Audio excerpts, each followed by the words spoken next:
Security forces surrounded this two-story house near Dhaka, Bangladesh overnight and killed 3 men they describe as terrorists. One of them is a Canadian citizen, Tamim Chowdhury, who allegedly planned the attack on a cafe in July that killed 20 people. Police officials say the 3 men died during a gun battle with a SWAT team that stormed the building. And for more on this story, we are joined now by Phil Gurski. He's president and CEO of Borealis Threat and Risk Consulting. He's also the author of a book, The Threat from Within, Recognizing Al-Qaeda-Inspired Radicalization and Terrorism in the West. So, Mr. Gurski, the Canadian that was killed was the accused mastermind of this attack that killed 20 people last month. Were you surprised to hear not just of the Canadian involvement, but the Canadian leadership? Well, you know, we've had Canadians involved in terrorist attacks often in the past, right? We had those 2 young men from London, Ontario, who were part of an attack in Algeria back in 2013.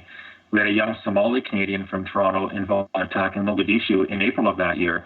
So, no, it's not that surprising to see them involved in attacks. As to whether he was the mastermind, really hard to say, but clearly in Bangladesh had some kind of role in it, for sure.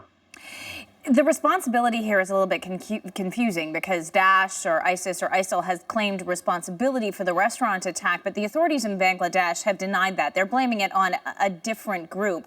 What can you tell us about this Bangladeshi group that is being blamed? We've got to be really careful here. The Bangladeshi authorities, from my perspective and that of many others, have been in a state of denial over the presence of Islamic State in their country. They claim that Islamic State is not there.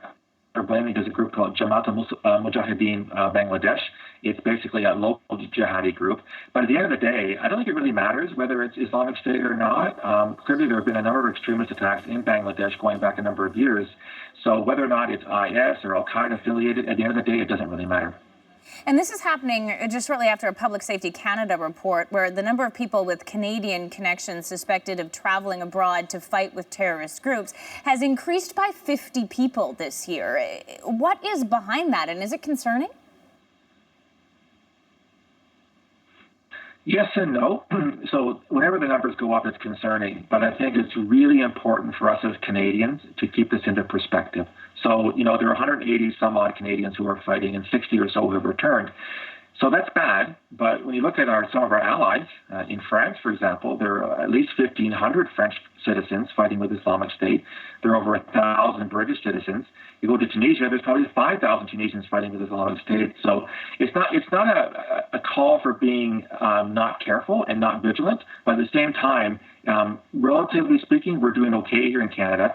We have a very capable intelligence service in CSIS and a very capable anti-terrorism force in the RCMP. They're doing a great job. So yes, let's do the job that they have to do, but let's not panic at the same time. But if the number is going up, what does that tell us about all of these additional efforts we've seen, both Canada, the United States, European nations saying they're putting in to stop extremism? Well, you know, the narrative that lures these people is very, very attractive. They talk about grievances. They talk about suffering. They talk about Muslims being under attack, and that's what drives these people into these conflicts. The problem is that there are any number of conflicts around the world where these things are happening. So we hear a lot about Iraq and in Syria. We still have Afghanistan and Bangladesh. We still have Somalia. We have other parts of the world where Muslims are being perceived as suffering, and that's why we see Western citizens going to fight there. See it as part of a greater cause.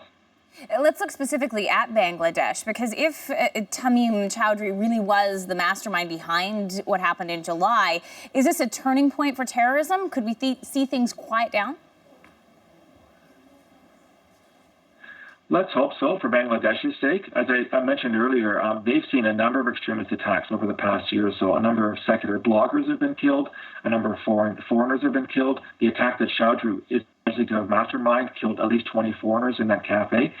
So I think Bangladesh authorities were slow to react at first. They blamed the wrong people in the first place. So let's hope that if in fact Chowdhury is a mastermind, and that remains to be seen, and if he in fact is the true leader of Islamic State in Bangladesh, then you could surmise that maybe his elimination might quiet things down. However, that's called the decapitation theory of terrorism. Take the leader out and the group falls apart. we've learned, much to our chagrin over the past couple of years, that doesn't obtain all the time with Islamist extremist groups. So, I'm hoping so. I hope so for Bangladesh's sake, but we're going to have to wait and see on that one. And there's another Canadian connection here. What do you make of the fact that there is a Canadian student that is being implicated here? His family is maintaining his innocence. How closely do you think Canadian security forces will be working with authorities in Bangladesh to resolve the uncertainty around this case?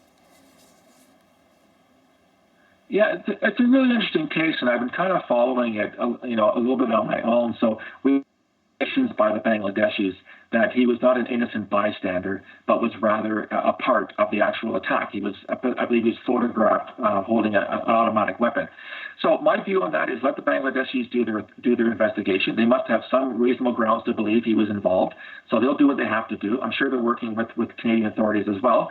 If the man is innocent, let's hope he's found innocent, and if not, let's let justice do its course.